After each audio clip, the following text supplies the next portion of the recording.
Hi friend, स्वागत आहे तुमचं दीपाली कुक स्टुडिओ मध्ये। आज मी तुम्हाला घरच्या घरी मस्त अशी ओली भेळ बनवून दाखवणार आहे। त्यासाठी आपण काय काय साहित्य घेतले ते बघूया। इथे मी चिंचेचं गोड पाणी आपण जे बनवतो ते घेतलेलं आहे। इथे तिखट पाणी तयार करून घेतलेलं आहे। हे बघा, मस्त असं तिखट पाणी तयार केलेलं आहे।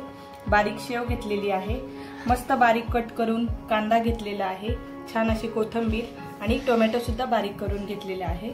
इथे मी मुरमुरे घेतलेले आहेत, फरसाण, थोडे तिखट शेंगदाणे घेतलेले आहे आणि मिरचीचा ठेचा घेतलेला आहे, जे आपण भेळ बनवताना वापरणार आहोत। हे ऑप्शनल आहे, तुम्हाला आवडत असेल तर तुम्ही वापरा, नसेल आवडेल तर तुम्ही बाकीचे सर्व गोष्टी वापरू शकता। आता आपण भेळ बनवायला सुरुवात करूया।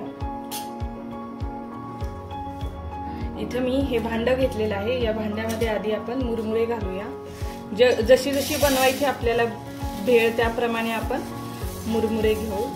खूप एकदम पण नाही बनवायची, कारण मऊ पडते ही ओली भेळ। लगेच करायची आणि खाऊन घ्यायची आणि तशीच बनवत राहायची। आता इथे आपण हे थोडे मुरमुरे घेतले, आपल्या अंदाजाने घ्या, तुम्हाला जसे आवडेल तसे।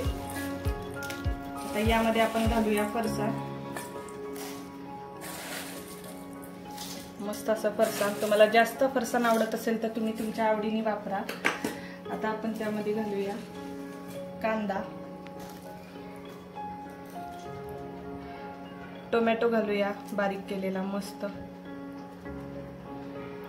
थोडीशी कोथिंबीर घालू।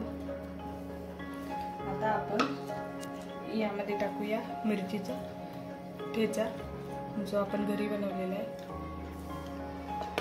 आता आपण यामध्ये गोड पाणी घालूया।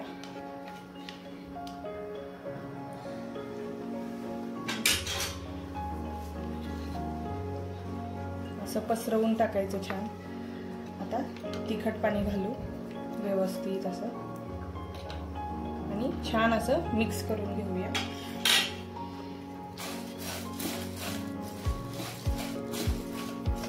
घरच्या घरी अतिशय चटपटीत व मस्त अशी आपली ओली भेळ तयार होते। तुम्ही पण नक्की अशा पद्धतीने बनवून बघा।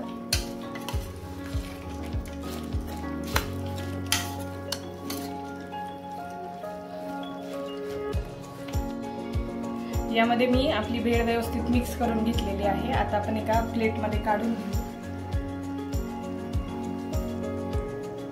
या प्लेट मध्ये मी आपली ओली भेळ काढून घेतलेली आहे। त्यावरती आपण मस्त असे तिखट शेंगदाणे घालूया आणि बारीक शेव घालू।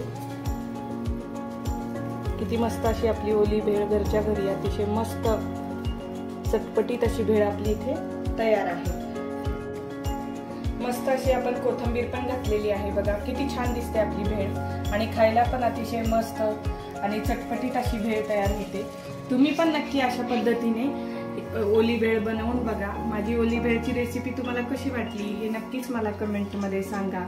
माझ्या चॅनलला लाईक करा, शेअर करा, कमेंट करा, सबस्क्राईब करा।